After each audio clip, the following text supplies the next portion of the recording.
Hey everyone, and welcome back to Pragmatic EDH. Welcome to the first episode of what I'm building this week. This will be a series of brief videos where I quickly explain kind of what I'm working on and what my thoughts about the deck are before I really play it. I usually play on Thursdays and Saturdays, so we'll see what's going on. Anyway, let's jump into it. Our commander this week, in honor of the D&D movie and my secret lair arriving, is Simon, Wild Magic Sorcerer, so let's dive right in.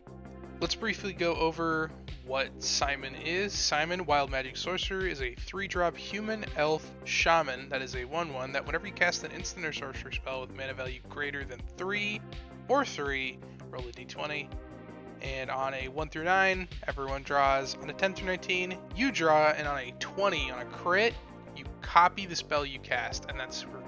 So to quickly get into why I was drawn to this card of all of the D&D things is more because I love the idea of the top end, even though it's never going to happen. I tend to have horrible luck when I'm rolling dice, but I also really enjoy strategies that do mill, and there are 3 cards, at least that I'm running, where whenever you draw a card, each player or target player mills cards. Like Sphinx's tutelage, Teferi's tutelage, and Psychic Corrosion. Those are the 3 that I plan on running. Anyway, I really enjoy those, and that's really the game plan with the deck, is to try and mill my opponents out, and that really is what I'm hoping will work. I also want to run some cards like Knowledge Pool to really get those triggers going, because again, you will be casting twice because it is a cast trigger. So anyway, that is my real idea of kind of why I like it, and my plan is again just casting some fun 3-mana spells or some not fun artifacts that make the game weird. But overall, yeah, my plan looks like just doing spells, spell slinging, being blue, you know, the usual. So quickly jumping into the game plan here, I really wanted to use a few specific cards for this deck because they interact nicely, and also I just really want decks that do this kind of thing, because as I've spoken about in the first red video, I like milling people, and blue does that very well, and particularly this deck is going to do that very well, at least I hope.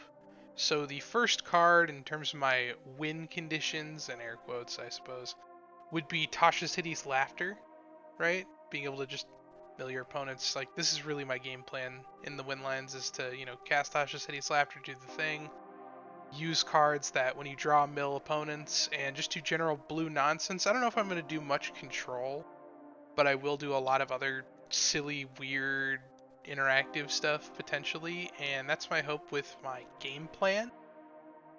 But we'll step into the actual goals of what I want to accomplish with the deck, and when I do those things, I'll maybe consider taking it apart unless I really enjoy it. Usually when I build a deck, I have a few specific goals I set out to be able to accomplish with the deck, and with this one there are 3.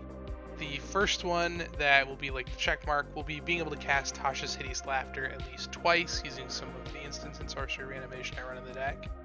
The second one is to be able to mill an opponent out using the draw mill cards, because I will be hopefully drawing my opponent's cards, and when we all draw cards and then everybody starts milling, you know, decks will start getting a little thinner. Even though it will give people access to more of their cards, to me it's more entertaining to watch people be like, well, I don't know what I'm doing here because I got so much to do. And finally is just to pull off kind of a general blue nonsense game, so just kind of disrupting play heavily, and that will lead to the downfall of my opponents.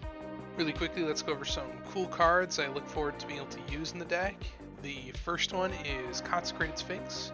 Consecrated Sphinx is a Commander All-Star that says when your opponent draws a card, you draw 2. And with the play line of having to use cards that when you draw cards cause your opponents to mill cards, it's going to get out of hand really fast, and I really look forward to seeing exactly what the deck's going to do with that, especially if I cast a spell and each opponent draws a card, so I draw 6 off of casting 1.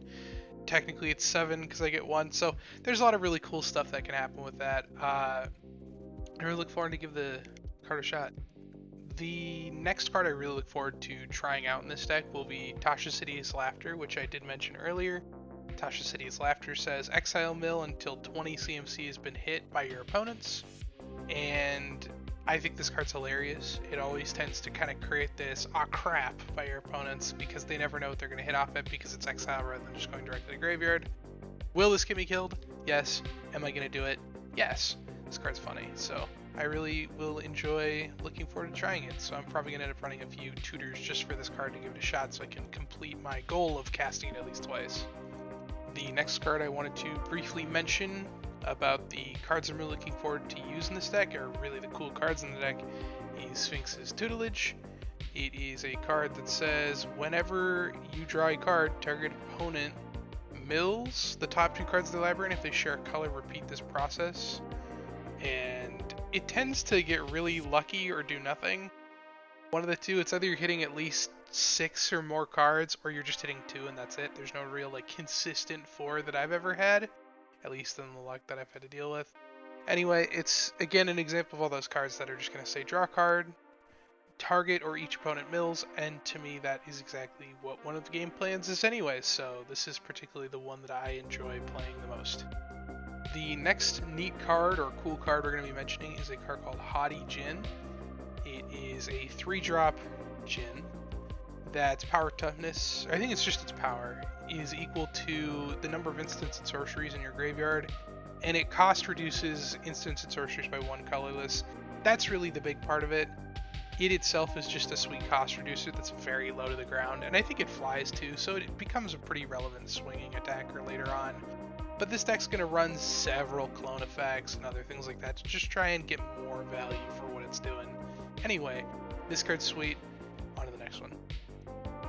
Lastly, in our cool card section, we will be mentioning Dika Fractal Theorist. It is a legendary human wizard for 5 with Magecraft.